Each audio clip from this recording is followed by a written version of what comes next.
अध्याय 14 आत्मा की यात्रा और यमदूतों का मार्ग।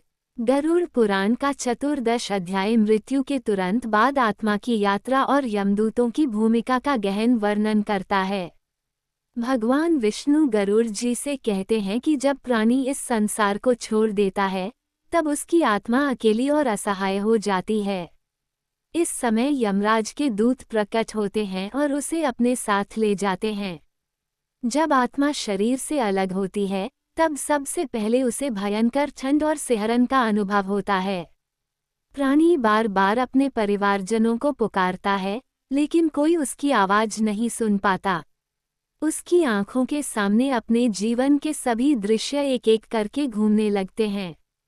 जैसे ही आत्मा अपने कर्मों का बोझ महसूस करती है वैसे ही यमदूत उसके सामने खड़े हो जाते हैं। उनका स्वरूप अत्यंत विकराल होता है। वे काले शरीर वाले, अग्नि जैसी आंखों वाले और लोहे की जंजीरों से सुसज्जित होते हैं। यमदूत आत्मा को बांधकर यमलोक की ओर ले चलते हैं। यह मार्ग सीधा और सरल नहीं होता। आत्मा को कांटों से भरे वन, अग्नि से जलते हुए मैदान, अंधकार में घाटियां और तेज गरजती नदियों को पार करना पड़ता है। ये यात्रा साधारण प्राणी के लिए असहनीय पीड़ा से भरी होती है। भूख, प्यास, ठंड और भय हर कदम पर आत्मा को व्याकुल करते हैं। भगवान विष्णु बताते हैं कि यह मार्ग आत्मा को 17 दिनों में पूरा करना होता है। हर दिन उसे अपने किए गए पापों की याद दिलाई जाती है। यमदूत कहते हैं, तूने यह अधर्म किया था, तूने ये पाप किया था।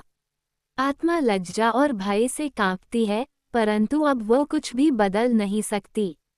इस कठिन यात्रा में मृतक के परिवारजन द्वारा किए गए कर्मकांड और दान ही उसकी मदद करते हैं।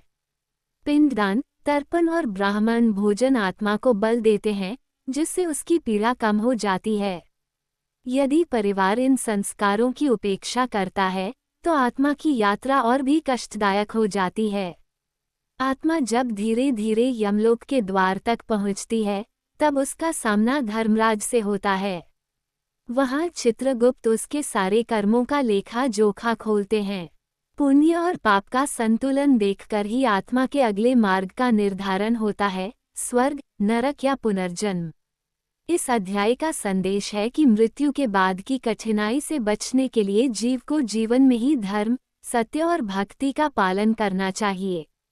परिवार को भी यह कर्तव्य निभाना चाहिए कि मृतक के लिए सभी संस्कार पूरे विधि विधान से करें, क्योंकि अंततः मृत्यु का मार्ग हर किसी को तय करना ही पड़ता है, लेकिन वह सरल होगा या कठिन ये पूरी तरह हमारे कर्मों पर निर्भर करता है।